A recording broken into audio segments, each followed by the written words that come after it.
What if I were to suggest that you play a key role in the awakening world? And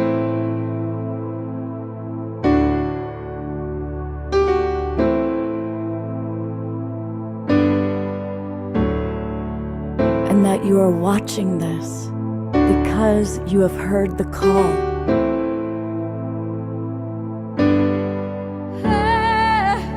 We can start right now by opening our hearts and minds.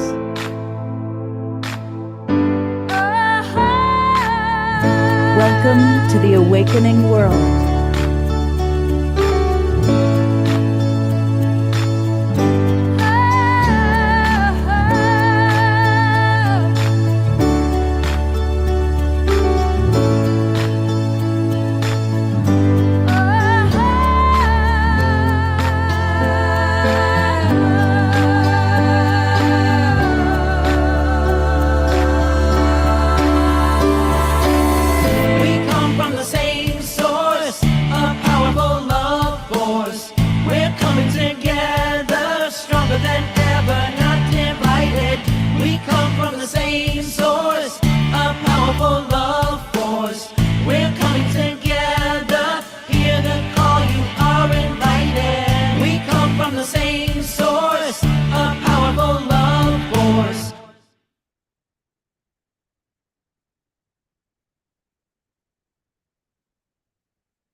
Hey, good evening, everybody. Welcome to the Awakening World. I'm Love Coach Scott Katamas, and we've all heard about the three wise men during the Nativity, right?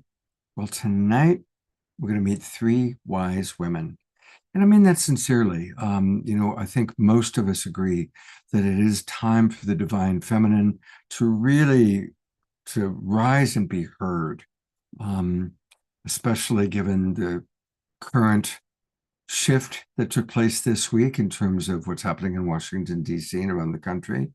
More and more and more, the voices of the wise women need to be heard. And we have with us three very, very wise women. I'm going to do big introductions a little bit later, but just so you know, we have with us Anna Stara, one of our favorites. Of course, she's been on the show before. And we've also invited back Lisa Barnett. And we have a new friend, Astra Fox. So these are our three wise women. I feel humbled to be in your presence. Definitely look forward to the wisdom that you have to share. And of course, as always, we love to start our show rocking and rolling with my beloved brother, the co-host of the show, Omar Shar. Take it away, brother.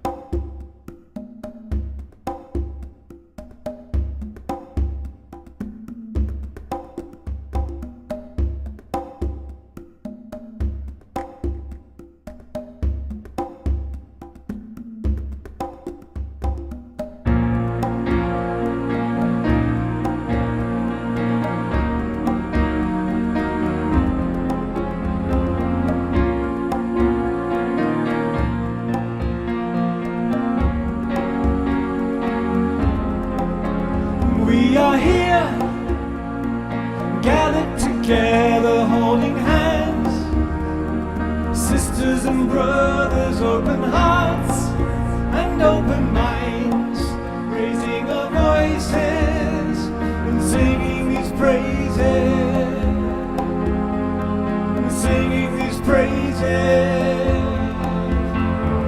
Earth, my body, water, my blood, air, my breath, and fire, my spirit. My body, water, my blood, air, my breath, and fire, my spirit. Hey, yana, ho, yana, hey, yana, hey, yana, ho, yana, hey, hey, hey, yana, ho, yana, hey, yana.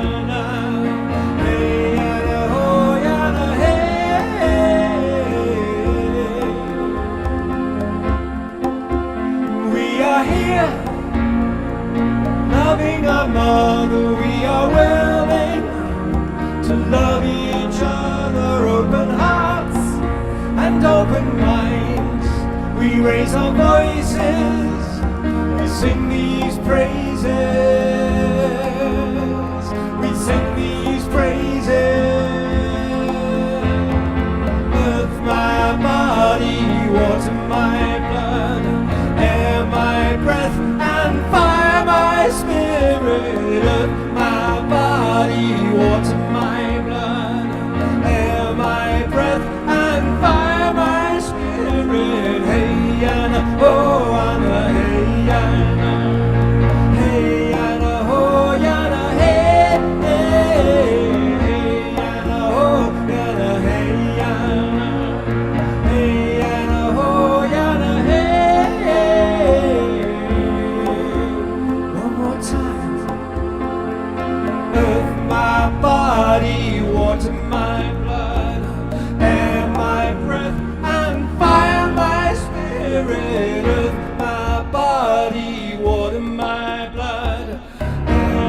Let's all give a good, healthy twinkle to our beloved Omar Shar. Thank you very much. It gets us up and moving and rocking and rolling. That one's good for the digestion. Yeah, and it's good to see all of our beautiful friends that are here in the Zoom room. And we want to welcome all of you who are watching on Facebook and YouTube. Thank you to the Sign Network for getting us out there. And a reminder that you can find all things Omar Shar at omarshar.com. And it's always best to go to Bandcamp. They are the most generous in supporting him. And you can either find it on his website or just go to omarshar.bandcamp.com, omarshar.bandcamp.com, and pick up those beautiful CDs of his. Thank you, my friend. Well, I want to, we're going to hear from all three of these wise women tonight.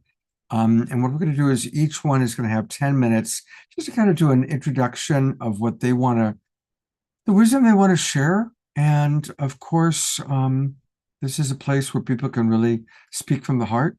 And so then we're going to have a lot of dialogue and hopefully engage you, our audience. So we're going to start by introducing Anastara. And you know her. She's been on the show many, many times. We love this woman. She is the mother of 1111 Unified and Ascension University. She's an international best-selling author, transformational speaker, and I love this part, an Ascension Integration Mentor. Yes. Now that's the world we're living in, right? Think about that again, an Ascension Integration Mentor. Yeah. And so we need that now. And welcome back to the Awakening World, Anastara. Oh, thank you, Scott. It's such a pleasure to be here. Hello, family. Hello, community. Hello, world. Wow, we are really living in an awakening world. So much is changing.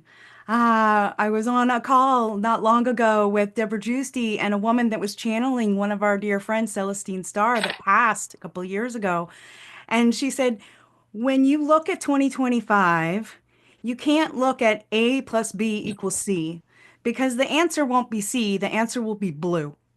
So we are going through really pivotal times. And myself, as a multidimensional being of light here in service to humanity's awakening and our planetary ascension, it is one of my missions and my purpose is to help those who are on the awakening path, in the ascension process, to integrate their higher self, to really ground their 5D reality vision into this 3D body. And I find that so many people are struggling with certain challenges and ascension symptoms. Now, let me explain what those are. They could be a ringing in the ears. It could be an aura migraine where light passes across your eyes and you can't do anything but sit down and have the gift of presence. You might be seeing and hearing things. You might have your psychic abilities starting to come online. And when that happens and we go out into the default world, we might be judged by others as crazy. How many of you have felt that? Like maybe you're feeling a little isolated because your blood family or certain friends just don't get you anymore. You feel misunderstood and you might feel a little alone because of it. Well, you're here with us today, family, and we are all in this awakening together. And so what do we do to really begin to start to integrate? Well, my technique is called the Ascension Integration Technique. And I take my clients through a beautiful process, starting with receiving love, like really creating the foundation of self-love and compassion and trusting yourself. And then we move into how do we resource ourselves in these pivotal, really accelerated times. It's like so many people use the phrase, I just don't have time, or I don't have enough time. And so I walk them through something called the timelessness technique, where we condense time and space and you have more spaciousness for your creative projects, for your self-care. And then we move into what I like to call discovering your superpowers, taking those ascension symptoms, problems or challenges and transforming them into your new earth superpowers. It's all about a mindset shift. It's all about shifting your perspective on what's happening to you to what is happening for you. Because all of these challenges and struggles are there for you to grow from. They are there. They're your point of, it's a catalyst. That's your point of transformation. And so when you begin seeing the gifts, or I like to say, you're digging for the gold in the shift. And when you begin to really realize that these are the things that you are cultivating to become your superpowers for the new earth and to step into your leadership, whether you're an aspiring mentor, coach, guide, or you just want to lead by example for your family, for your community, somebody who is living a life on purpose, following their heart and their mission, being in integrity and accountability and love and compassion and peace, and just emanating that light out into the world. Because each time you go out into the world and you do this, you're giving other people's permission to shine their light brightly as well. And then we go through so many other processes. One of them I love is called the Discover Your Dharma formula, where you really begin to see, like, this is what I'm passionate about. This is what I'm really good at. Like, these are my skill sets. And this is what the world needs, or what I see that the world needs that I can offer. And this is how I can actually bring abundance and reciprocity and prosperity into my life. And we begin to mold and find your dharma, your purpose, your life mission statement, so to speak. And then from there, we begin to create a roadmap of the life of your dreams. We call it the Life of Your Dreams Manifesto. Because the more that you work on this and the more that you envision this and the more that you tell your subconscious, it's safe for me to manifest and create these things in my life, the closer it comes to you. The more that you vibrate at a higher frequency and you're fully embodied as your higher self in your 3D body, then you begin to magnetize those people, places, things into your life in a much swifter way. And so how many of us want to learn about discovering our superpowers? Would you like to know your newer superpowers? Do you want to feel on purpose? Do you want to live a life on mission? Because all of us have come here with the soul contract. All of us said, yes, I want to be here during one of the most pivotal moments in humanity's history. The evolution of our planet waking up. We are reaching the tipping point. The 100th monkey effect is coming soon, where the truth is coming out, disclosure is happening, and all of us are waking up to the truth of all that is, which is we are all interconnected. We are all one. And as we begin to live a life from that embodiment of the deep knowing that truth, then we know that everything we say, everything we think, everything we do ripples out into the world. It really does. Thank you, Scotty. Yes, yowza, right? Heather, Susan, Amanda, loving it. So friends, what I wanted to really share with you today is, where are you being led to? A lot of us are being led to ley lines, sacred sites, chakra points on the planet. We're feeling called home, so to speak. I visited Egypt over 3 years ago, and when I got there, I literally felt like I was at home. I returned back to one of my originating lifetimes, and I received all kinds of soul codes and messages. I began to tap into my Akashic records and really have lightning fast channel downloads. How many of you wake up in the middle of the night to channeling downloads? You like can't pick up your journal and your pen fast enough.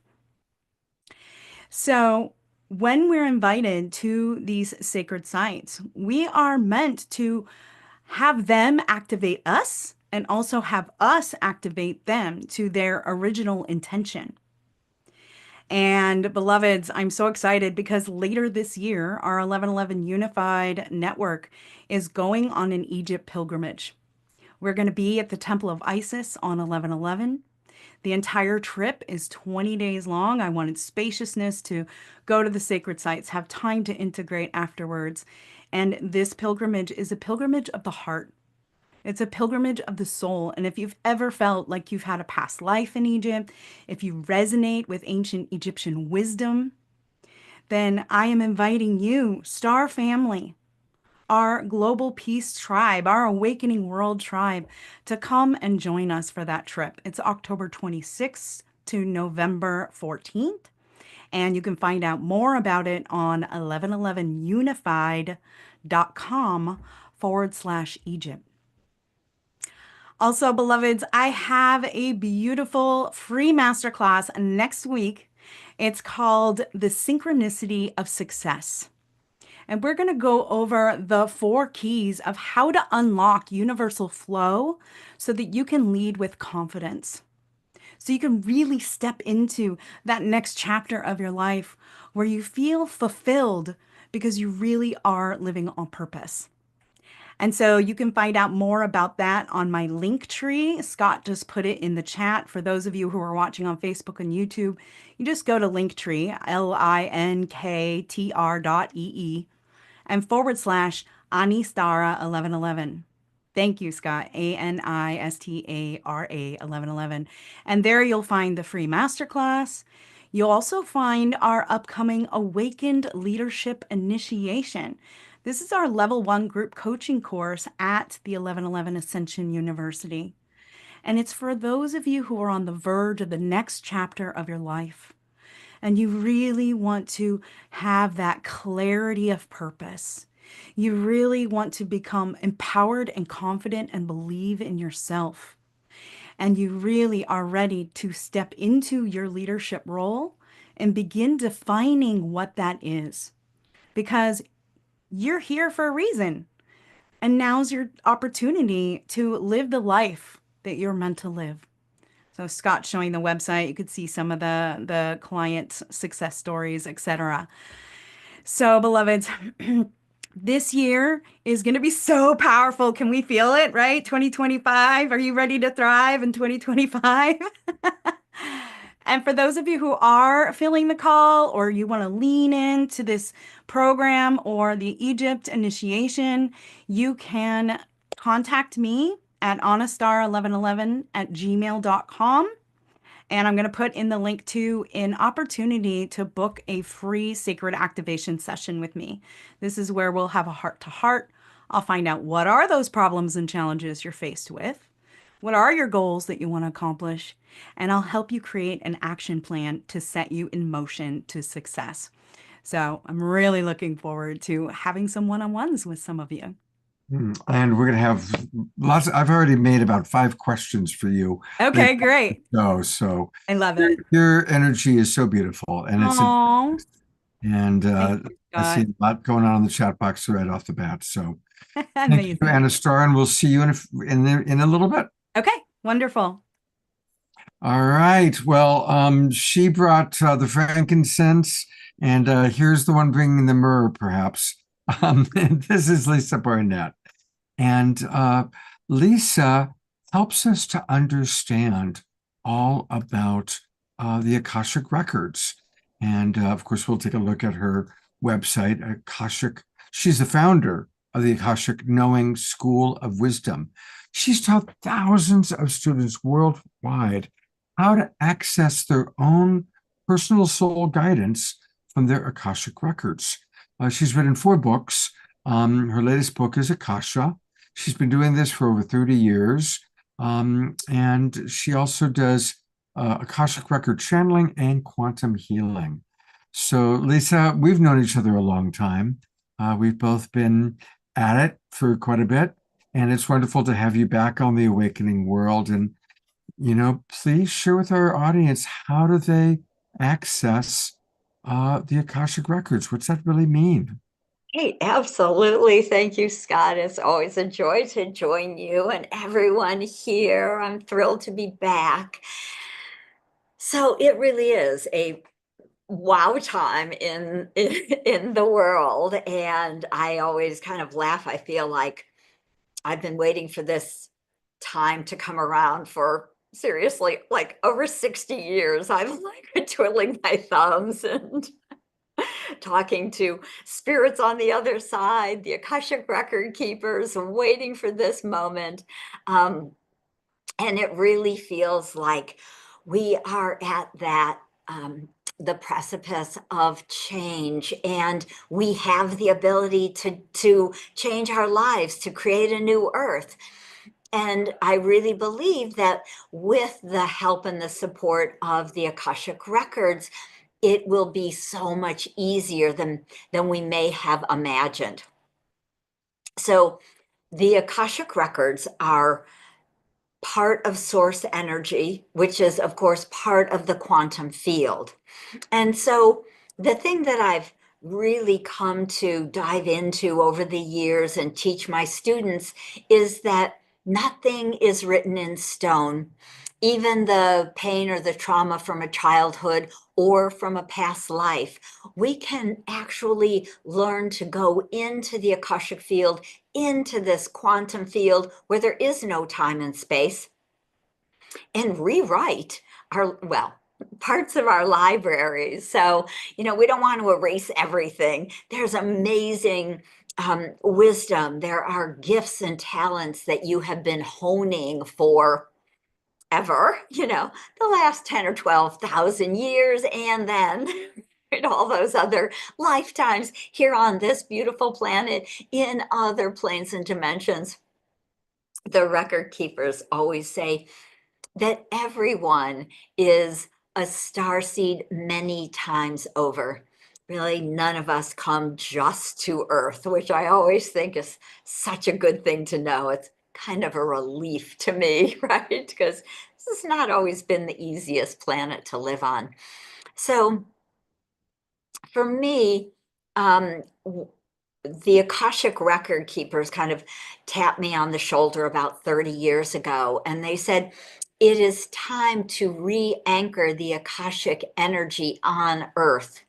They told me that they had pulled the vibration of the Akasha away from the planet during the Dark Ages because we literally misused the information we could get in the Akashic records, for our own good, not for the good of all, but just for our mostly personal good and desires.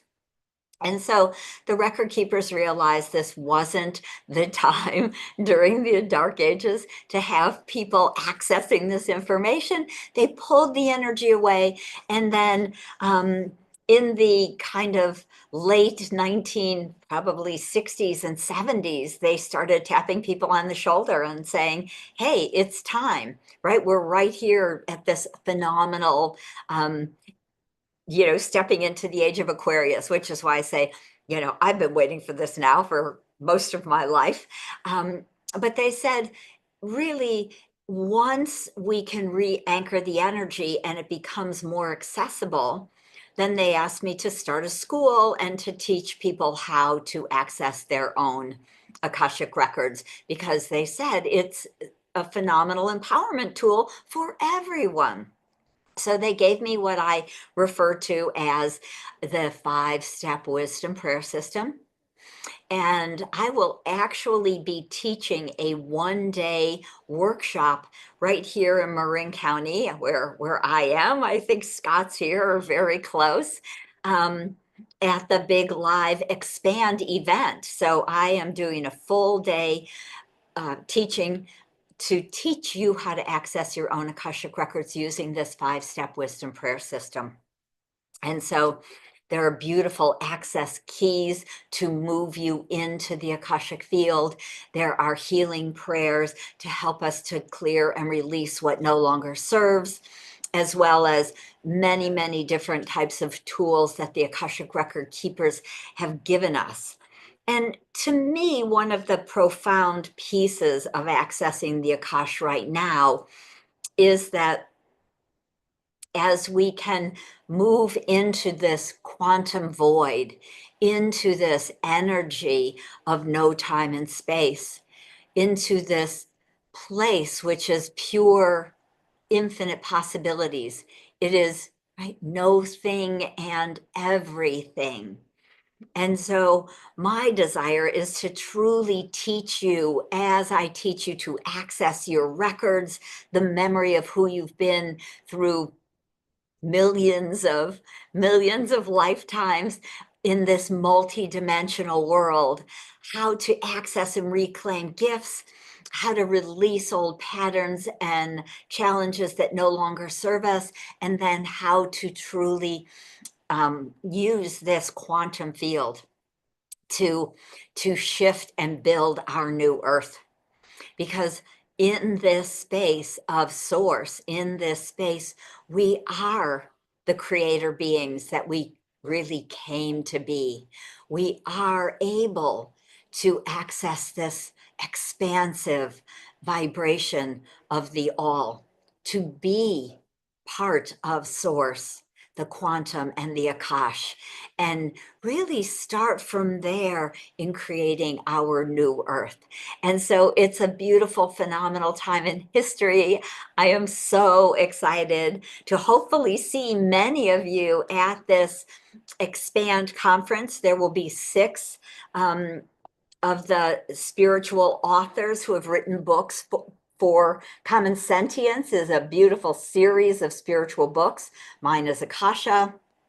And there will be 5 other authors speaking about their books at the Expand right here at the Embassy Suites in San Rafael on February 1st. And then I will do a full day course on teaching you the 5-step wisdom prayer system, the very simple and powerful way to access this empowerment tool for yourself. So I look forward to the continuing conversation and seeing many of you at Expand and hopefully in my workshop. We did an entire show recently with, of course, Ariel Patricia. She co-hosted with me, and we had some of the people who are going to be at Expand, and we're excited about it. It's going to be in San Rafael at the same place where those of you who attended last year's show that Kenny does, the New Living Expo. It's there. It's also where the Soul Search events take place in San Rafael. So many of us have been there for Soul Search, for Kenny's show, New Living Expo, and now we're going to hopefully be there February 1st and 2nd, and it's going to be a lot of fun. So thank you, Lisa, for being with us tonight. Likewise, I've already got questions for you, and I hope our audience is beginning to decide which questions they want to ask everybody, because there's a lot, I know, there's a lot of wisdom here for us to gain. So thank you so much for being with us, Lisa. Thank you. And of course, she'll be back in a moment. Hey, I just learned that today is the 80th birthday of one of our most beloved Global Peace Tribers. He is right up there with Eleanor Joy and the others, always dancing and moving. He has emblazoned into our brains that Lovolution is the solution. And so before we go to Astra, our third guest, I'm going to put the spotlight on our beloved Reverend Jeffrey Colebrook, who is celebrating his 80th birthday. Wow. Jeffrey. This is my first full day of my 80th year of going around the sun. Wow. And I got to spend my birthday yesterday with a beautiful celebration for Jimmy Carter, President Carter, here in Florida, and honoring that wonderful man and all the wonderful work he's done in the world. So that was a delight to be with them. Yeah. Well, Jeffrey, I always like to ask, what is your vision for this next cycle around the sun that we can all hold for you? What do you want to see take place for you? Oh, for me, just to continue the deep expansion into the community of the Lovolutionary folks that I be. Scott, you bringing these people into my life and continue expanding. I hope we can have a lot more fun here. And I have some ideas of some wonderful people we can bring in and join the Global Peace Tribe here in the Awakening World in the future. So I'm looking forward to the expansion of the Awakening World, of the Global Peace Tribe, and seeing more and more people come and join this wonderful place to experience our own personal awakening into the greater field. And I love the science of the unified field and what's going on at the International Space Federation. So I'm really hoping to see that expand and bring more and more wisdom into the greater understanding of the nature of reality that we all are. All right. Well, in a moment, I'm going to ask Omar Shah if he can do a little birthday tune for you. And everybody, let's send maximum grace to Reverend Jeffrey for this new cycle around the sun. Maximum grace for radiant health, ever-expanding consciousness, abundance and love in many, many forms. And here's Omar Shah. Happy birthday to you. Happy birthday to you. Happy birthday, dear Jeffrey. Happy birthday to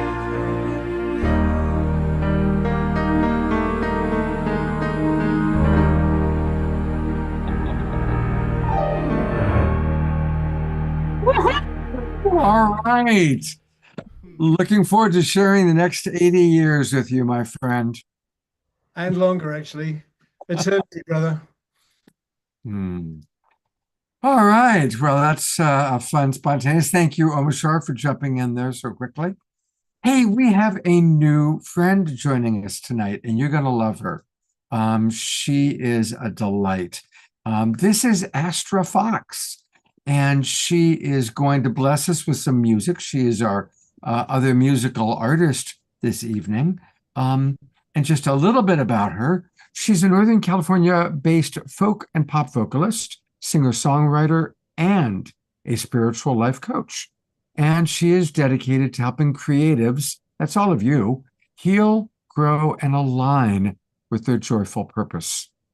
Through soulful melodies and uplifting lyrics, her music inspires transformation and possibility, while her coaching empowers clients to break through the blocks holding them back. By blending mindset coaching, subconscious release techniques, and purposeful music, Astra guides others to unlock their unique gifts and confidently share those gifts with the world. Astra, thank you. Thank you for being on the planet. Thank you for being a big part of the awakening world, as well as this awakening world. And I'm going to bring Heather up for a quick second, because Heather is who introduced me to you. So thank you, Heather, for making this connection. Is there anything you want to, let's really embarrass Astra. What do you want to share about her? Oh gosh, there's like, I don't know, nothing really like embarrassing to share about Astra. She's just always such a delight. The first time I met her was through a messenger. Somebody connected us, thought we'd get along. Before we knew it, we were putting together a workshop for life visioning, vision board workshop. And that was the first time we met in person, was at the actual workshop we created. So Astra is just such an inspiration. Her songs are the soundtrack to my best life, is what I always say. Oh, that's beautiful. The soundtrack to your best life. Well, thank you, Heather, for making the connection. And My now honor. we get to meet you a little bit. So since it's your first time here on the show and you're a virgin to the awakening world, tell us a little bit about your life's journey. Thank you so much, Scott. Thank you, Lisa. Thank you, Anastara. Thank you, Heather, for making this introduction. And thank you for all of you for welcoming me into this community. It's just so vibrant and I feel at home here. So thank you so much. It's my honor. Speaking about wisdom, I gained a lot of wisdom, like some of us, from digging for that gold through the shift, as Anastara said. So I really see, of course, our spiritual growth journeys began long ago, but I really see mine beginning at the age of 20. I got married very young. and it was a very toxic relationship. I was very codependent, and my husband was dealing with mental illness. There was drug use involved, and our short marriage ended in him passing away. I was 2 weeks from my 21st birthday, and I felt like I had been in this tornado of this toxic relationship that just stood still the day that he died. And I remember sitting out, I was living in Texas at the time, we lived on this big property. I remember sitting out in this meditation spot and looking out at this lake that was on the property and just feeling like I had this intense, strong knowing that my husband was still with us, that his death was part of the plan, and that I had two choices in front of me. The first choice that I saw was to throw my life away because I had a really good excuse to just be depressed and just go down that path. And I saw this other path in front of me where I could make my life as amazing as possible to have his death not be in vain. And so I chose that latter path, and it wasn't an immediate, healing. It wasn't a miraculous healing, but it was a beacon of hope that I made the decision to not let becoming a widow at the age of 20 define me forever. I was going to overcome it and allow it to be a catalyst for my personal and spiritual development. So what that looked like immediately was really sitting with my grief. I was determined to heal and not stifle what I was feeling, stifling my emotions. And what ended up happening naturally was me picking up my guitar. I've been playing guitar since I was 16, singing since before I can remember, and songwriting about as long. Yet I put my passion for music on hold for the codependency of that relationship.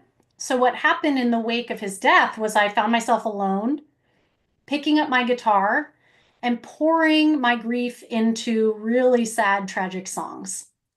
And what I know now in retrospect is that what that did for me was it truly allowed me to sit with my emotions, process them, and allow them to work through me and transform. And so I continued on my seeking journey for self-help, spiritual community. I was following my intuition, following the breadcrumbs of my intuition. And I got really into Abraham Hicks, manifestation, started really learning how my thoughts are what create the reality around me. And I had this little idea. I thought, wouldn't it be cool to write happy songs that weren't cheesy? See, I had these beliefs that happy songs were cheesy. I only write songs when I'm depressed, and that songs only come through like a bolt of lightning that I can't predict, and I never know when it's going to happen or come through. So I ended up changing those stories. I identified what those stories were and how they were holding me back in my creativity. And I decided I can write songs that are happy and aren't cheesy, and I can write music on demand. And so I started a little practice for myself, a little intentional practice to write music that was positive, uplifting, that was singing about the future I wanted to create for myself versus the past that I was healing from through the sad songs I was singing over and over and over again. If you're an artist, you can understand, like, you spend a lot of time with your creations. And I was spending a lot of time with those sad songs about that failed relationship. So I put out my first album. After deciding to change the story, I started channeling these uplifting songs, and my first album was called The Calling because I was really stepping into this calling. I was being called to sing this music from my heart and share my music in a really powerful way to inspire people. And so I started singing songs about people pursuing their dreams and living their life purpose because that's what I wanted to do. And then I learned about this profession called life coaching, and I realized, oh, I don't just have to sing about people following their dreams. I can actually give them the tools and support them in taking action on them.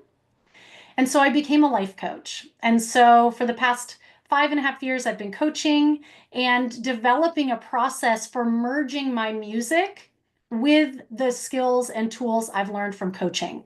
So I like to call myself a mindset alchemist. I love working in mindset and those decision points of where we're choosing to believe something versus what is possible for us, and how our subconscious mind really dictates the possibilities that we see in the world, how we can become aware of those things, and how we can rewrite them and reprogram them.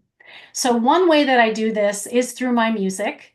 Thank you, Heather, for your beautiful testimonial saying that my music is the soundtrack to your best life. My music is absolutely designed for people to embody their own life purpose and make the songs their own, apply them to the truth inside of you so it can become your own medicine.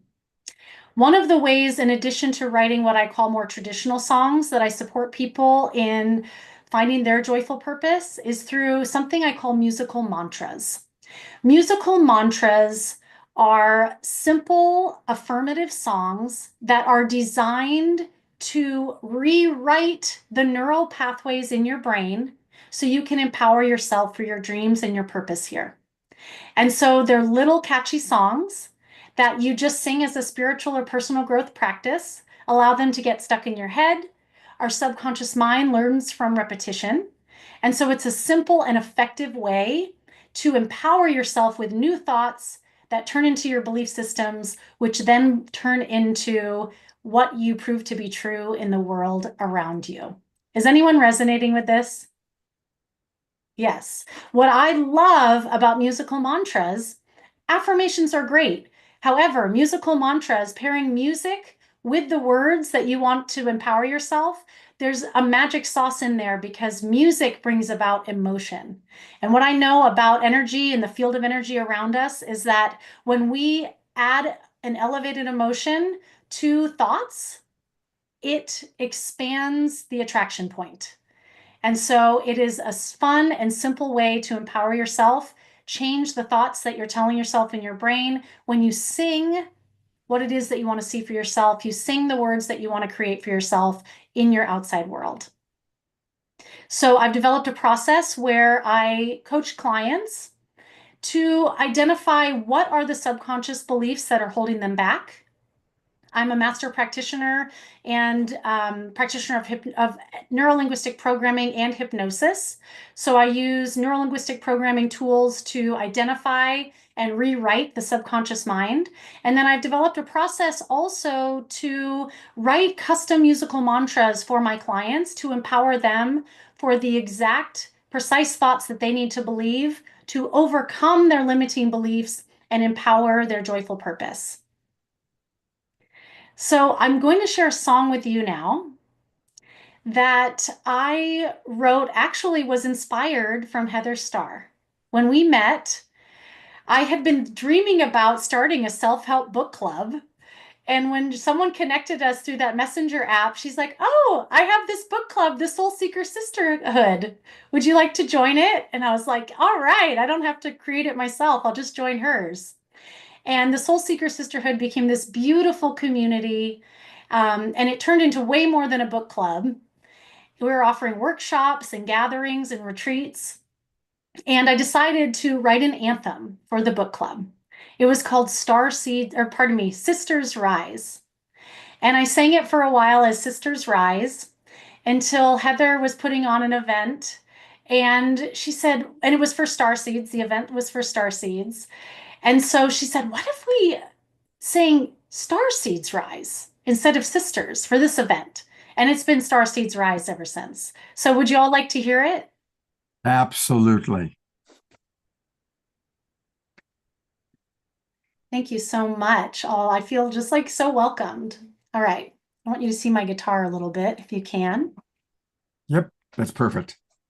All right.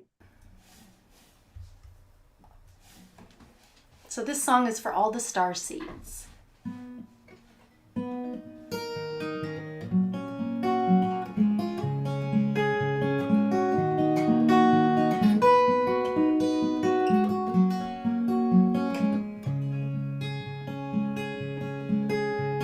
Star seeds rise, your heart's drum is calling you home to to stand and be the light shining through the shadows of darkness to heal the wounds of life. We shine, we are one truth, love divine. We are wisdom realized. Star seeds rise, we stand as one. We are one breath burning bright. We are sacred soul in sight. Star seeds rise, we stand as one.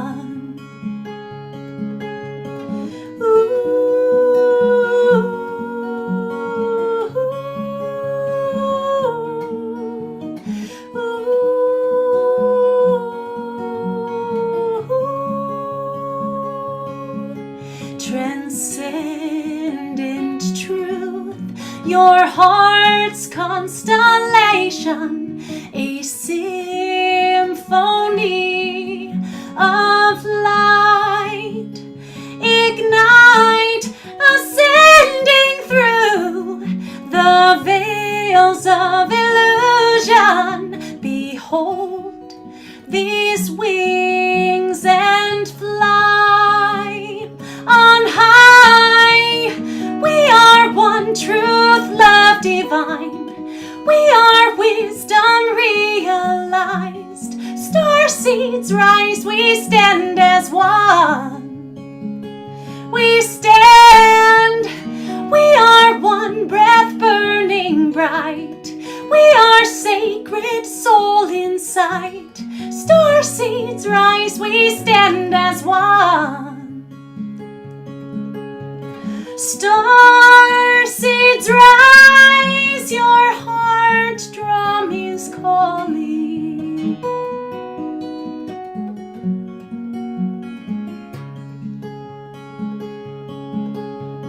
Star seeds rise, your heart drum is calling.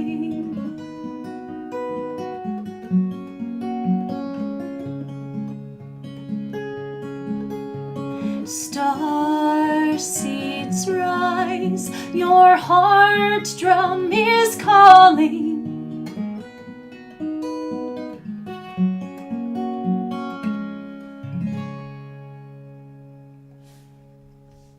I'm going to go to gallery view for everybody, just sending some love. I didn't want to go to anywhere but just focusing on you and those beautiful words.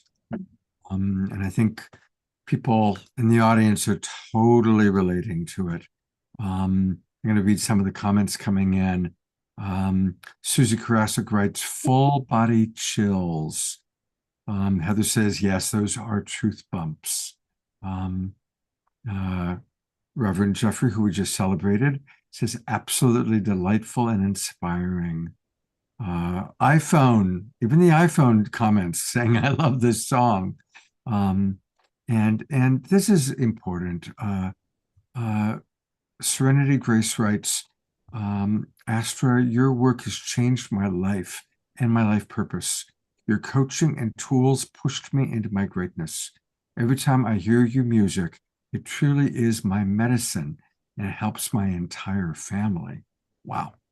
And more and more comments coming in. Perfect song for our times. Tiara writes, yes, me too. A universal truth has been spoken. And so it goes. Perfect songs for these times. So thank you. And yeah, you know, it is time for us to really rise. I'm going to bring up our other two wise women. And where's Anna Starr? Oh, there she is. Well, first of all three of you are so inspiring in your own unique ways. Thank you, Astra, for sharing a little bit about your life's journey and that choice point. Isn't that, something where we have these choice points in our life and we go back and we look at the path taken. And sometimes we look back at a path that we took and we go, wow, that wasn't the best path. But, you know, I also appreciate that you took the path that you did. I have a question for really all three of you offhand, and then I really want to open it up to our audience and also on Facebook. So I'll be doing my best to check what's going on Facebook. Questions for, they could be a general question for all three or a specific question for one. But my first question is for all three of you. What's your response when people you care about, you're all coaches in different ways, family members or clients, feeling devastated or shocked or paralyzed even by some of what's going on in the world? What's your advice? What do you suggest?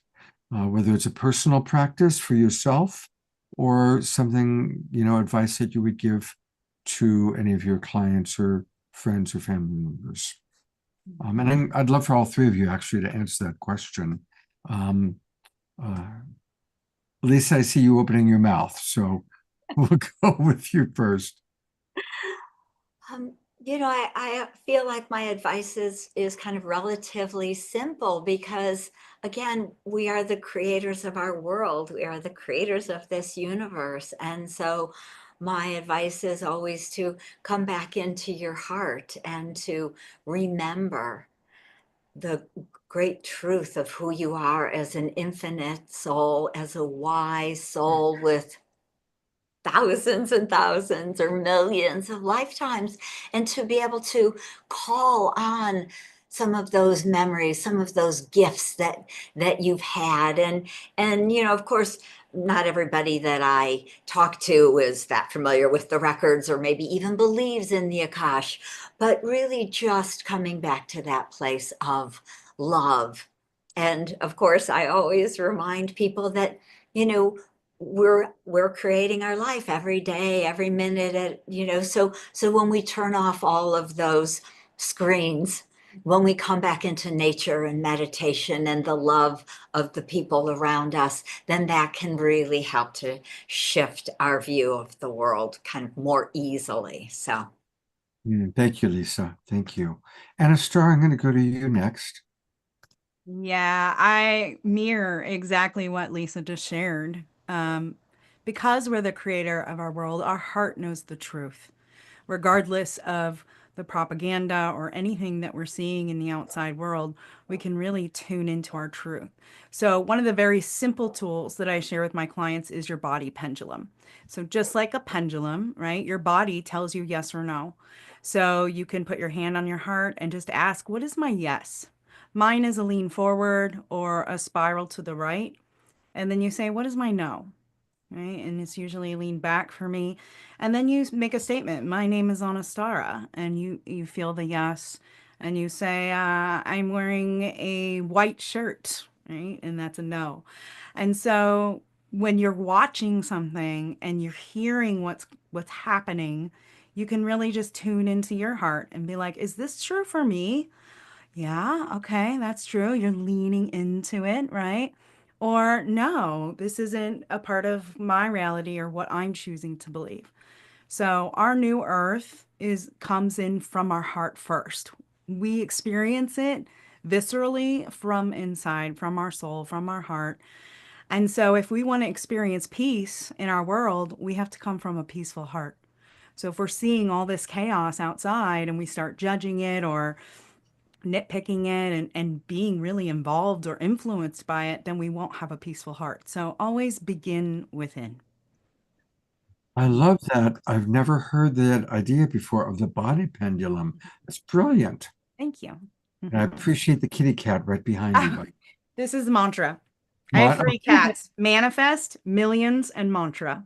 Talk about having positive words in your daily life. You say it every day. Oh, that's fantastic. Yeah. Thank you for the body. I'm going to work with that myself. I love that. Yeah, you can pick up something at the store, you know, like a vitamin or whatever, and literally and just ask, is this for me at this time? You want to be specific about at this time. And if there's a yes, then go ahead and buy it. That is great to know. Thank you. Astra, joyful purpose goddess. Thank you. What's your response to that? Yeah, so I mean, the first thing I heard when you posed this question was choose light. You know, if you're someone who's experiencing darkness in the world, be the light or create more light. That's really what's needed. Mhm. And I'd like to offer an exercise, a really simple writing exercise that I've done in workshops and offer to my clients. If you have something that you're feeling really emotional about, you've got uncomfortable emotions, maybe negative thinking around, do a thought download on that topic. Get all of your thoughts about it on paper. Just dump it all out there. And thinking back to my story about how I use songwriting as a way to process my grief, this process is similar. It's like we don't want to push away the emotions that we're feeling, give them a place to live. So put them all on paper. Once you've done that and you've had an opportunity to sit with what is, then get a new clean sheet of paper and write what you'd like to see instead. Mhm. What would you like to see instead? And then get all your thoughts out about that. Dream big. Focus on that light that you want to experience. And then when I do workshops, I invite my clients or guests to do a creative art project based on either the first writing or the second as a way to channel what they want to create into a creative piece and to transform that energy. That's beautiful. Thank you. Thank you. I'm going to bring all three of you up in a moment. I wanted to add actually something on my end too, and that is, as those of you who are regulars know, I'm a coach, and it's very compassion based, and it is important to acknowledge the uncomfortable feelings. And I liked how Astra gave us a process for how to work with that. And we do need to acknowledge our uncomfortable feelings, our sadness when we see what's going on with Gaza, our maybe the values that we hold dear that are not being met when we see some of the choices that certain leaders are making.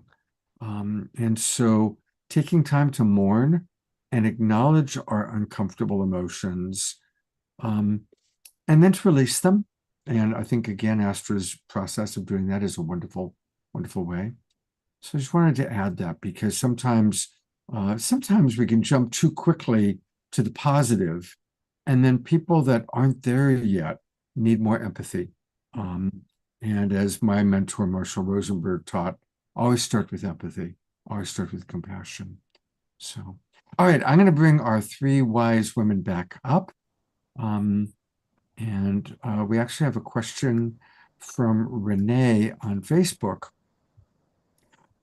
which is, do any of you believe in the bifurcation?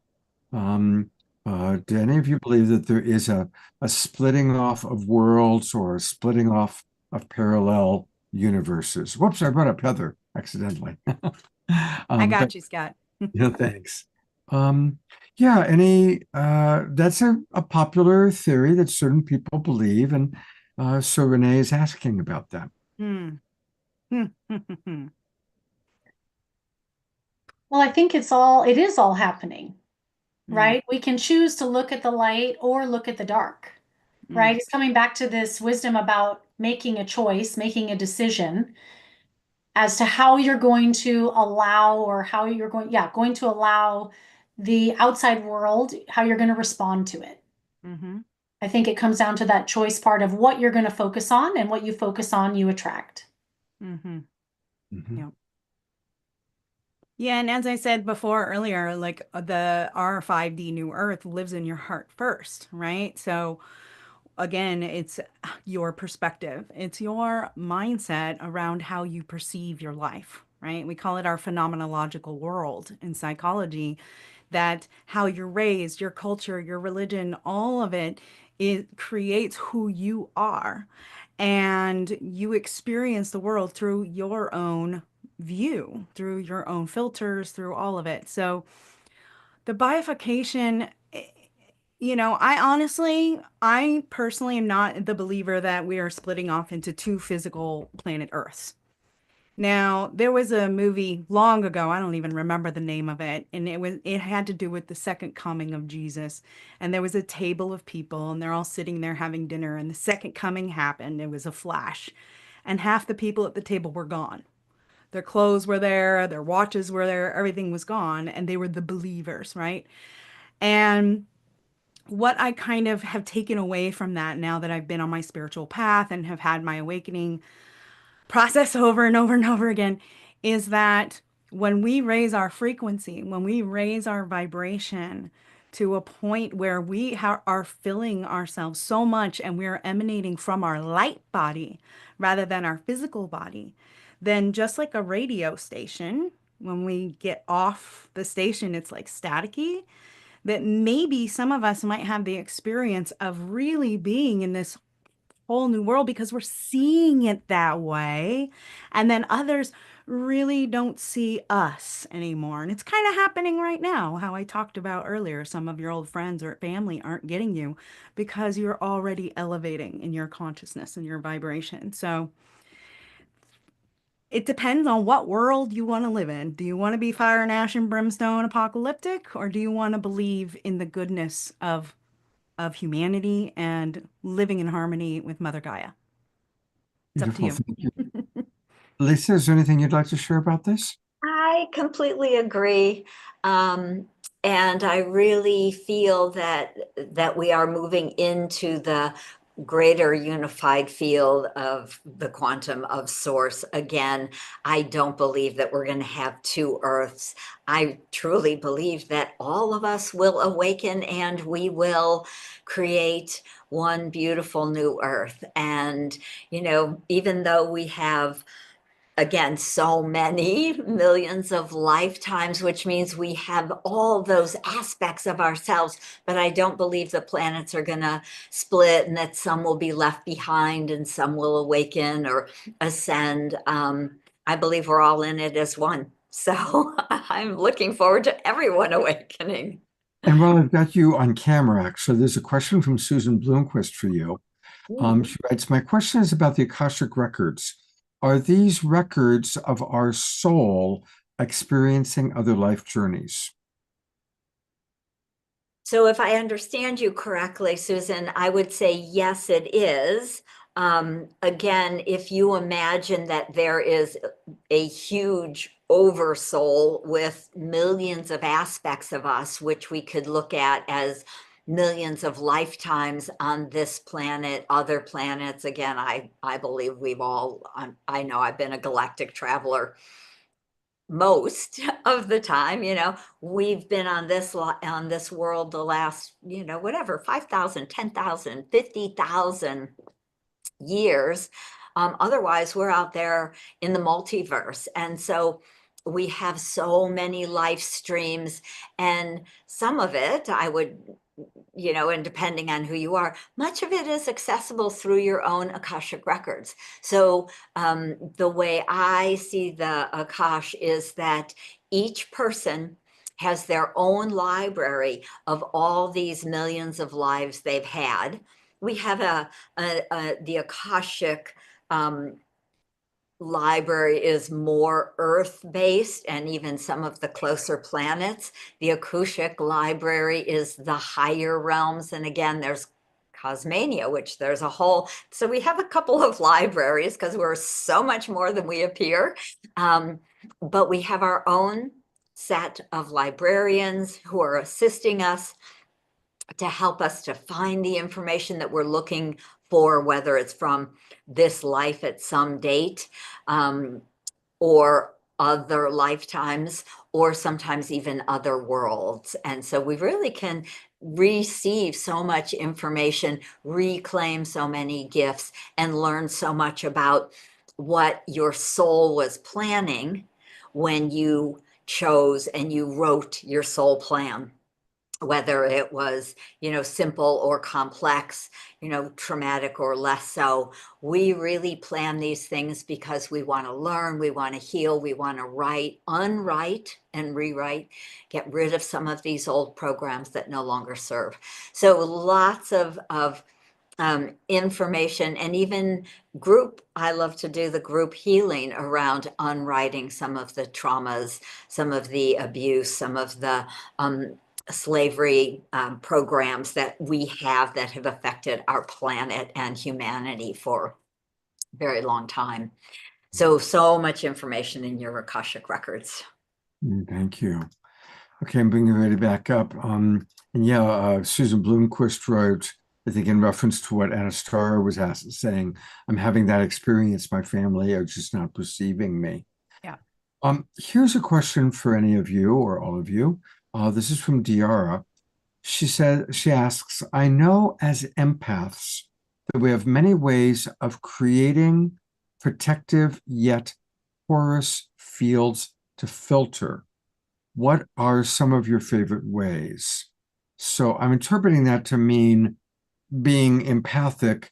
How do you protect yourself from different energies? I'm guessing that that's kind of what she means. And Diara, if you want to clarify, feel free to unmute yourself and come on in. Yeah, sure. Thank you. Knowing the sensitivities that you guys have and what you're presenting to us, and knowing that we're resonating with that, the collective wisdom, what tools do you use to keep yourself sensitive and have a filter that makes life pleasurable and work for you? Just wondering what some of your favorite. Thanks. I can share first. Thank you, Diara, for your question. I think first I would offer having a tool or a way of regulating your nervous system. Breath work is one of my favorite tools as a way to regulate my nervous system. Taking brisk walks, if I'm feeling an elevated emotion, moving my body is a really great way to move that energy through. And then another tool I offer to my clients, and that I've used quite a bit myself, is just creating an orb of white light around myself. So going into a space where there might, a family space, as was the example given, or a place of business where might not be aligned thinking. I'll set the intention beforehand that I'll be surrounded by a white light orb, and set that intention that my energy is going to be protected, that I will be able to connect with others in a really authentic and genuine way, but I'm not going to be picking up any of their emotions or energies. Yes. Yeah. Yeah, and I'll jump on the tailcoat there. I have it right here on my water bottle. I don't know if you could see it. It says Rainbow Shield, right? So practicing that Rainbow Shield. There's also a sealing up practice where when you come home, you can, well, first of all, when you go out into the world, you can have something with you, a quartz crystal, something that can transmute any of the energies. You can have it in your pocket or your purse with you. And then when you get home, if you really feel like, whoa, I just took on a lot, like I really felt the collective when I went to the city or wherever you went, that you can come home, take a saltwater bath and some essential oils, put your feet on the ground, bare feet. We love to earth, right? Get your feet on the ground. A technique that I teach my clients, I call it the connection formula, and I won't share exactly what it is. It does involve being in nature, really tuning into listening to her, listening to your higher self, and again, that body pendulum, the truth. So as empaths, we can feel the collective even when we're away from it. I live on 11 acres in the Redwoods, and there are days like election day that I just felt it, and I was sad and I was angry, and I just did a catharsis dance. I would just turn on the music and rage it out, pull my hair and scream and punch something, right? And then, of course, there's those beautiful musical mantras. Heather wrote a song called I am safe and protected, surrounded by angels, call them in, right? So remembering that you're protected. I love that. That's I'll have to hang out in your redwood acre. Yes, please. That is so That's so beautiful. So, I have never considered myself one of the more grounded people in the world. And so, what the record keepers had suggested to me a very long time ago was to really learn to be the sovereign, the queen of my body, my physical body, my energy field, my auric field. And so, they gave me just simple tools, one they call the tripod grounding system to help to ground, roots from both of your feet in a nice grounding cord tail. And then we fill up with our highest Akashic energy and golden light. And so I love to see it. They always say, be the sovereign. You want to be solid from the inside out. And so I'm filling my body with my highest golden cosmic energy. My energy field becomes a beautiful golden egg. And then we literally make a rainbow shield by activating the layers of the aura.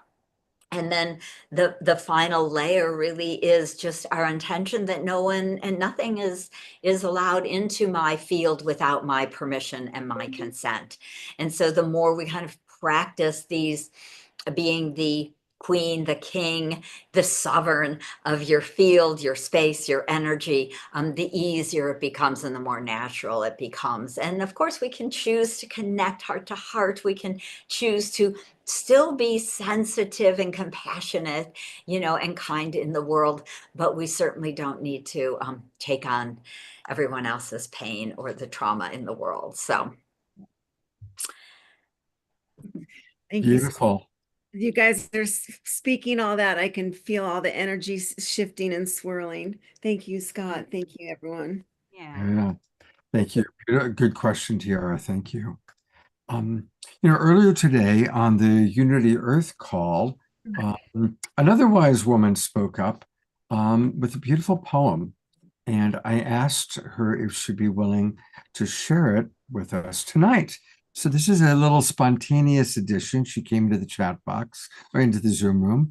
And this is Amanda Waring. And Amanda, welcome. I know that you've been, in the audience many times for our shows, but I loved your poem. It was beautiful. And so please feel free to share with people a little bit about your inspiration, and then we're looking forward to hearing it.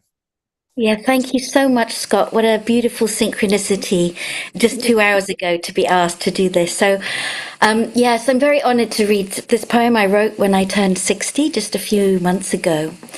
And really it was a plea and a call to action on the giving hope to, and particularly for women as well, to say that we can gather as peacekeepers, as peace generators, as creators of life, and to allow women to find that confidence. So the poem is, yes, it is 3:15 in the morning in the UK, you're right. I'm up very, very late. But it's worth it to be with you. It's worth it to be with you. And actually today with the poem itself as well, it's been used around the world for many different activations for people.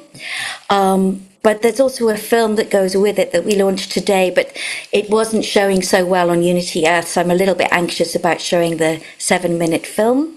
But it's with Flags of One Family and Colors in Motion, and it's a beautiful, meditative, contemplative version of the poem, allowing the messages to land. So you said about being an alchemist, so I am a poetic, bardic alchemist, so I use poetry for transformation, and again, tackling more difficult subjects as well, bringing them to light. And as we talked about before, letting the pain move through. When your heart is open, then the pain can move through. When we close our hearts, the pain can't move through. As painful as it is, always open the heart, open the heart. So I hope this poem will open your hearts. It's from my book called We Are Family, and it's poetry for inner and outer peace. We are family. We are daughters and mothers and grandmothers, and we create life. We did not give birth to children to kill, maim, or fight. We say no more devastation and shattered hearts. We implore the governments to become a part of building bridges for peace, no longer chained to the profits of war that only reassure those who live off the ammunition, the smokescreen of battle, the battleground of hate. Make love, not war. We swore to honor our brothers and sisters. We are family. We are family. Drum this to the world. Strum this to the world.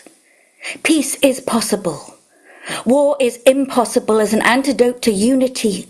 Let's become one community where peace is held at its center as a sacred right, where we no longer have to fight for rights to be heard or seen, where a Department of Peace Building allows us to intervene in the ways of tolerance and kindness, moving us from blindness into balance. We are family. We are family. Let's move away from autocracy towards a true democracy, remembering our interdependence and making non-violence a priority. Let's ungun America, shun the dogs of war, restore communication and recalibration. Let's shift into the celebration of our shared humanity, creating a culture of peace where the vultures who pick at the spoils of war are shown what hands are for, to reach out, brother to brother, sister to sister, father to mother. We are family. We are family. We stand for peace. We dance the release of grief. We cry our pain for those who have lost their lives again and again and again. Oppression, suppression, depression, starvation. Let's move into an activation of solutions, a heart-based revolution. Peace is possible. We have to bring it into being by seeing it in our future. Drum it into life, not drums of war, drums of celebration, not his story, but her story, our story. Not glorifying war, but honoring peace and the release of the shackles of blame and shame as we regain one love, one family. We are daughters and mothers and grandmothers, and we are stepping up and stepping in. A rainbow hoop of all colors and all nations. Not dying for war, but living for peace. We are family. We are family. We are family.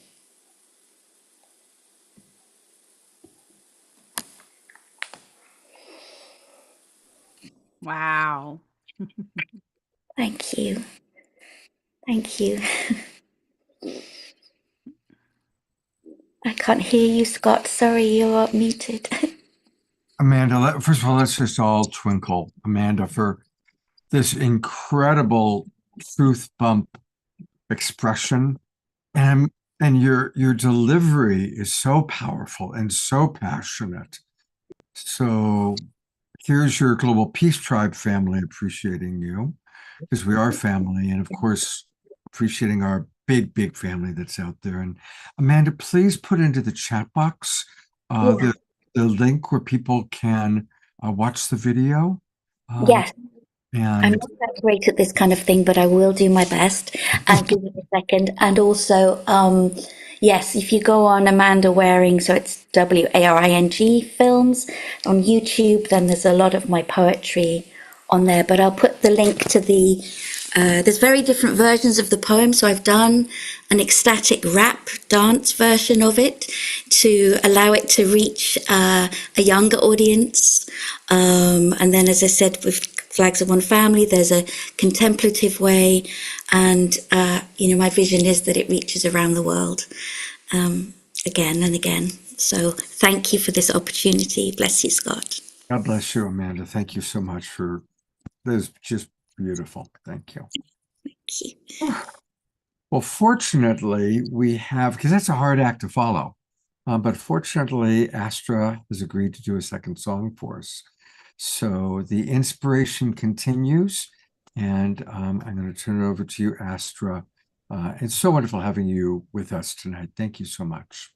Thank you. I'm just loving being here with all of you, and I'm just so grateful for this opportunity. And thank you, Amanda, for speaking your truth. I think it's so important right now is for us to speak our truths about what we're feeling, what we're experiencing, and the vision that we have for peace, the vision that we have for a loving world community. And so I'm going to share a song now. It's the last and final song on my new album, My Own Medicine. This is a song that started as one of those short musical mantras that I wrote for a client, and it grew into a full-length song. And so I sing this for all of you who are willing or dipping your toe into speaking your truth, and I hope you can embody these words.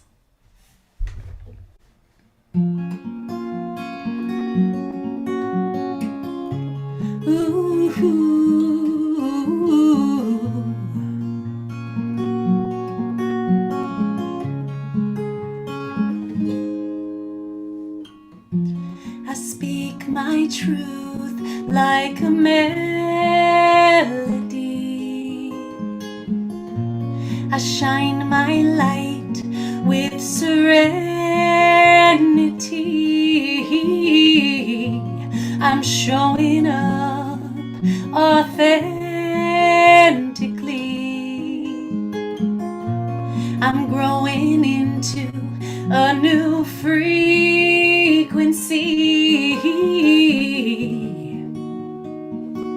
When I use my voice, I am releasing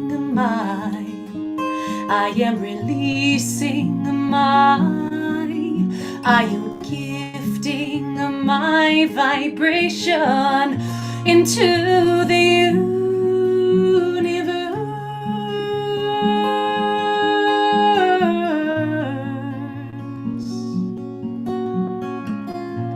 I dance my truth like an easy breeze. I show my strength with humility.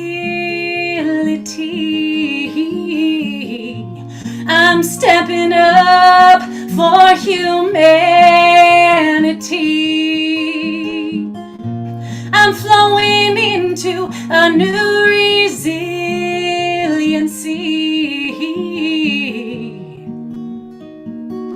When I use my voice, I am releasing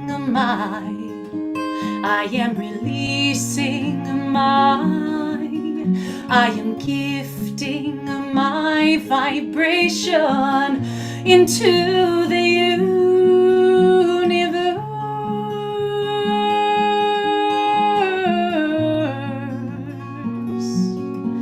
I am releasing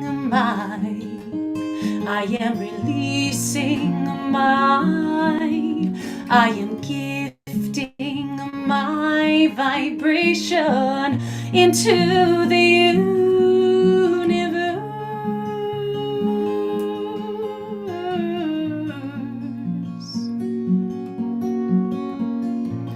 I speak my truth like a melody.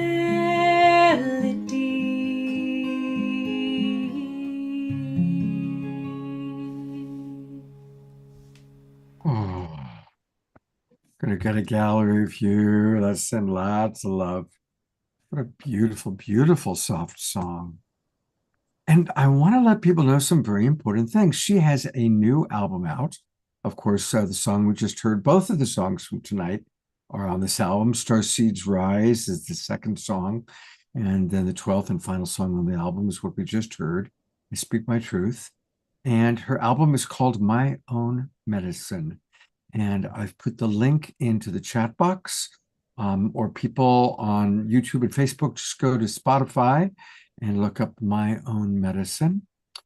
And then there's also something I'm really excited about. I would love to meet some of you in person in Sebastopol, where she's going to be doing a concert. Astra's going to be in concert at Soft Medicine. We love Soft Medicine. Many of us were there for the Twin Ray experience last year. And it's going to be next Thursday, January 30th. And I can do that. I'm free that evening. So I'm going to go buy my tickets. And I would love to meet some of our Bay Area friends there. Thursday night, January 30th, doors open at 5:30. And it goes from 6 till 8. And Soft Medicine is a wonderful, wonderful place. You can eat there. They have good food, healthy.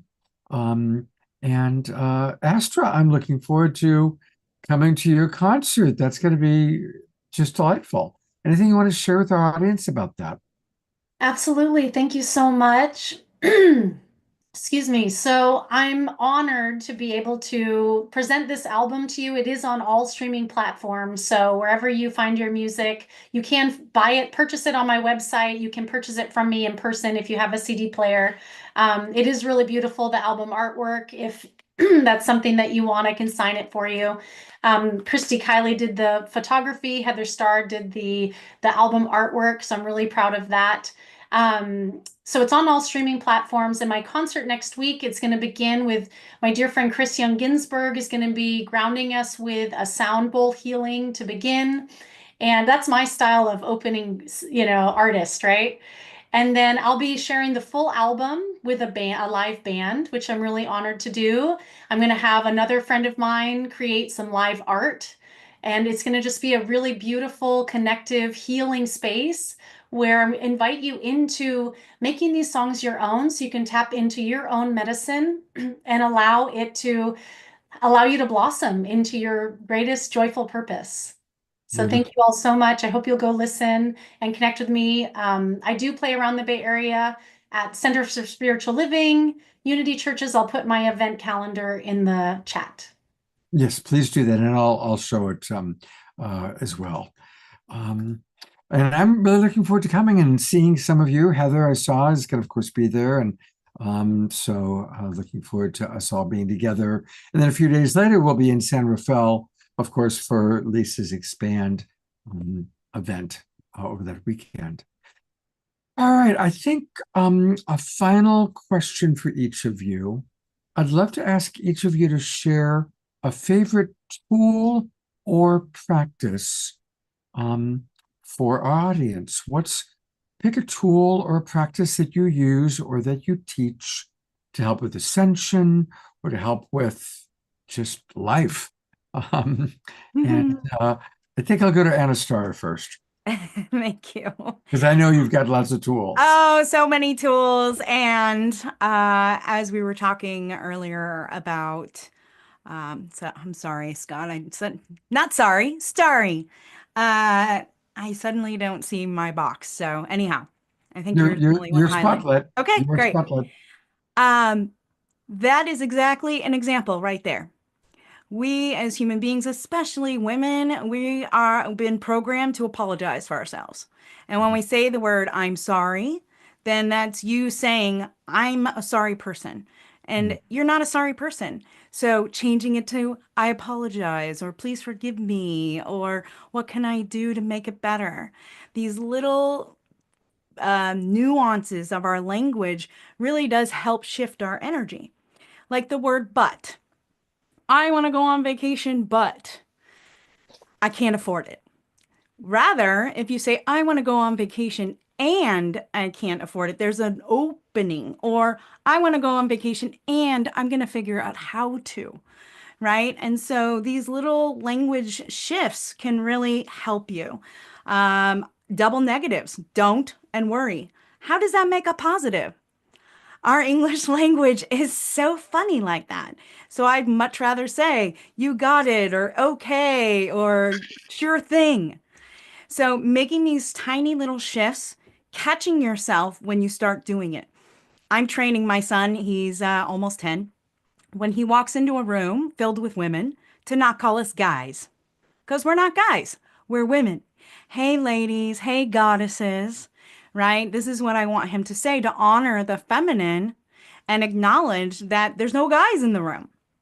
So, yeah, I feel like finding those nuances, and once you start catching them, like, hey, guys, right? You could just catch it and shift it. And the more that you do that, the more you're going to entrain your brain and reprogram it and rewire it to use positive language that makes an impact rather than using the negative language that will keep us stifled and down and stagnant. That's a really good one. Thanks. You know, there's an interesting one that I recently learned, which is the word, when we say it, called the master bedroom.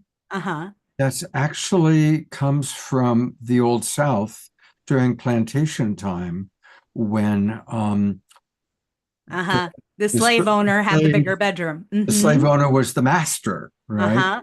And that was the master's bedroom. Yep. So we want to avoid using master bedroom because those days are over. The big room. The big room.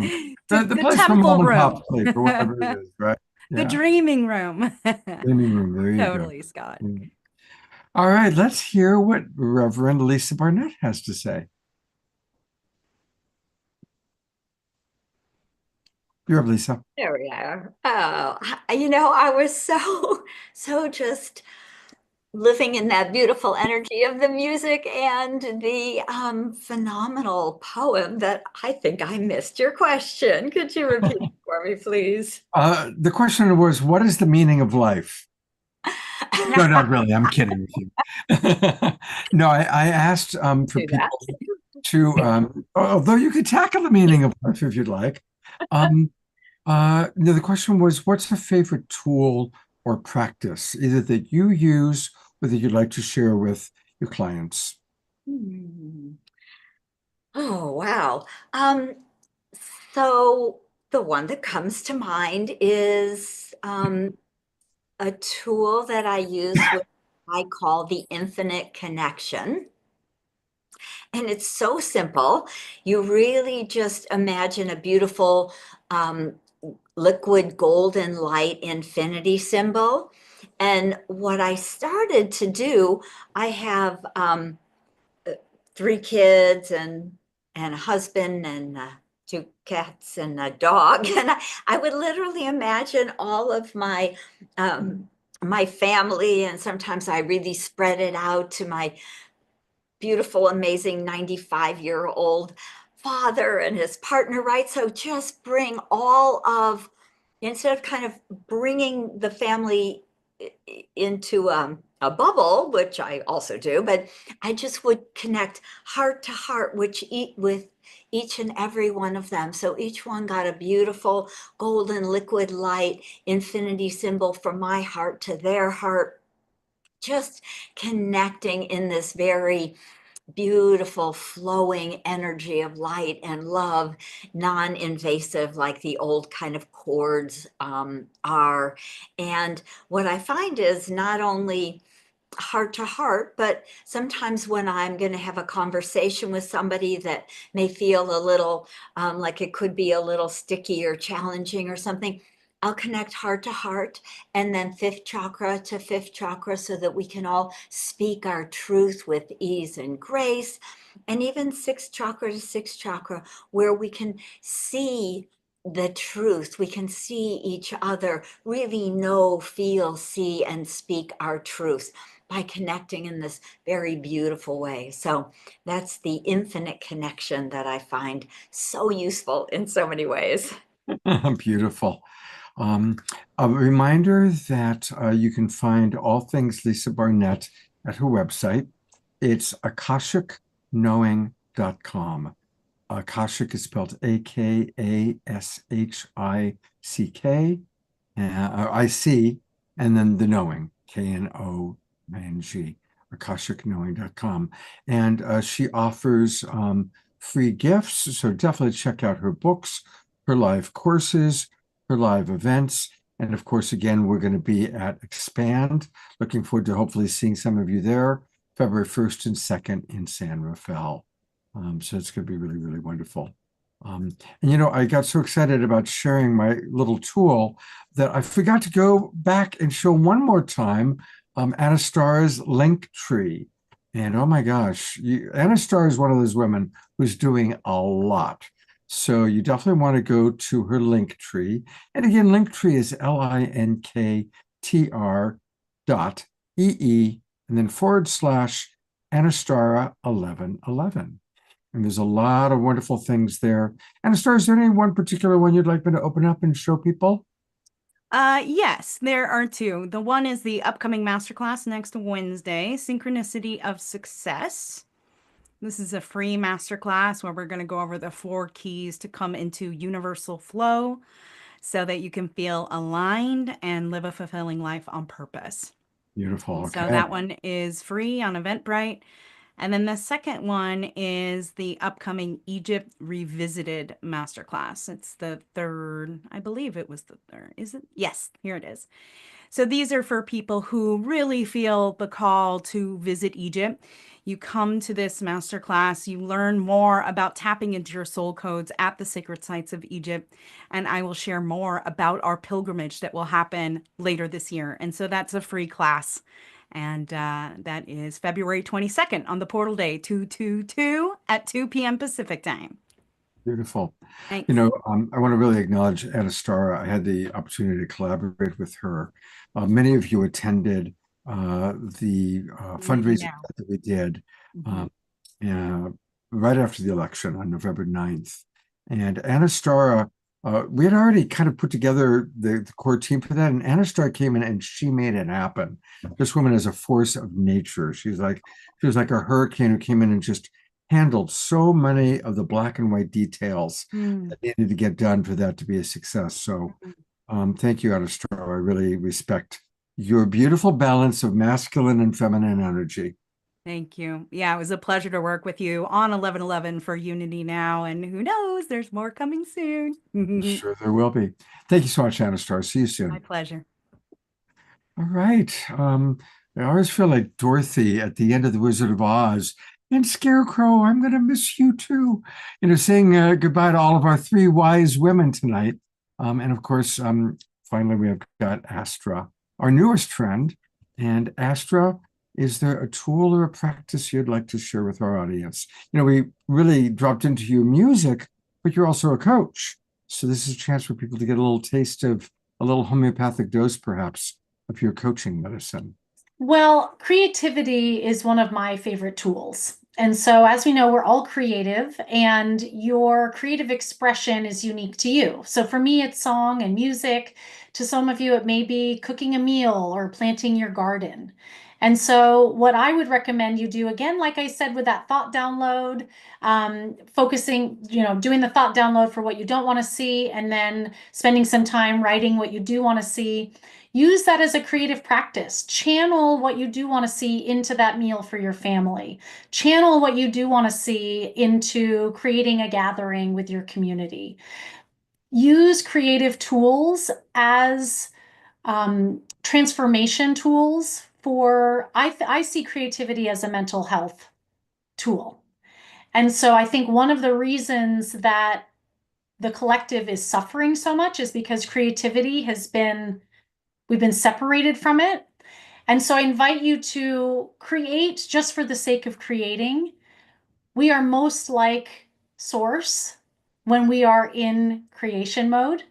And that's why it feels so good to create something out of nothing, to create a song out of nothing, to create a human out of seemingly nothing, right? And so I invite you to look out into your life and what can you create? It doesn't have to look like a song. It doesn't have to look like visual art.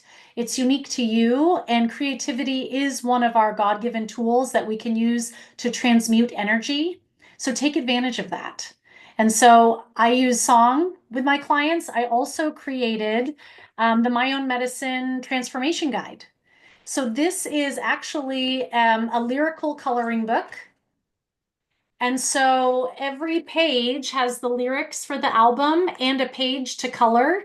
So you can use the album as a meditation practice, listening to the songs and then allowing yourself to color in the pages and embody the messages within the songs so they can become your thoughts and your beliefs so you can go out and live your purpose.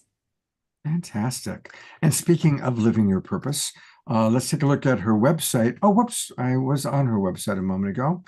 There it is, joyfulpurposecoaching.com. I want to make sure that I've got that up.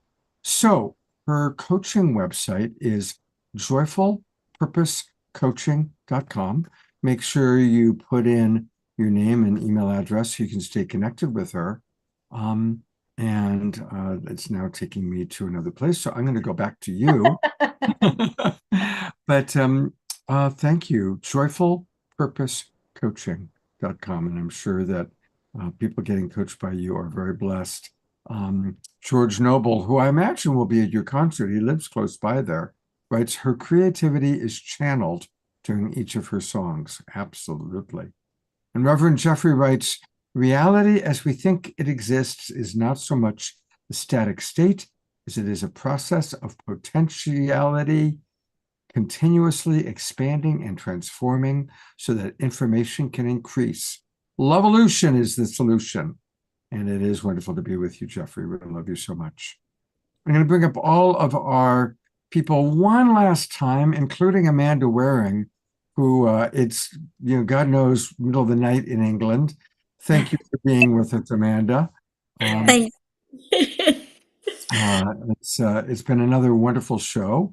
I'm going to bring up Omashar in a moment. And I always let people know what's coming up. I actually don't even have the poster made for it yet because we just added a new guest. But this Saturday night, we're going to have Vivian Chauvet. Oh, love her.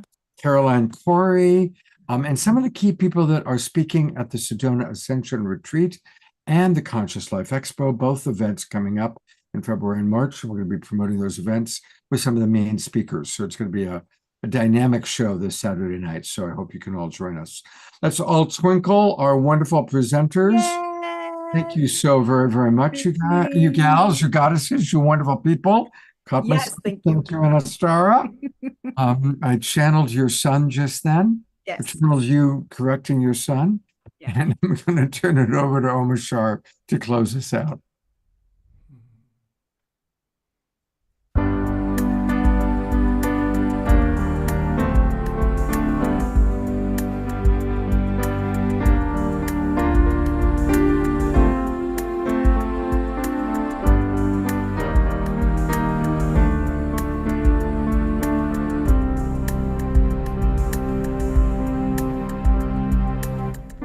Embrace it, all that seems dark, embrace it.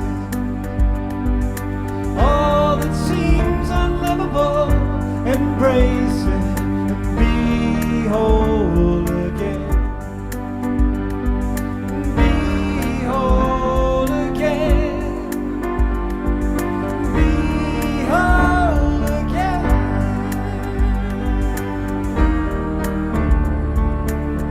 Oh, traveler, let nothing go by. Let nothing be denied. Let the child inside cry. Darkness is known by the light.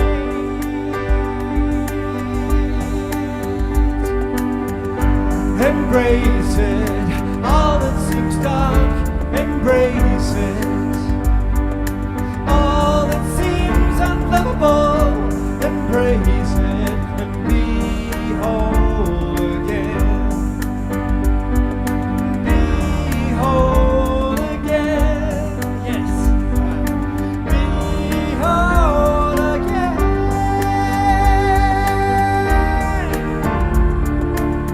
Oh, adventurer, nothing can be left out.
Oh, I love those purple pom-poms, Astra.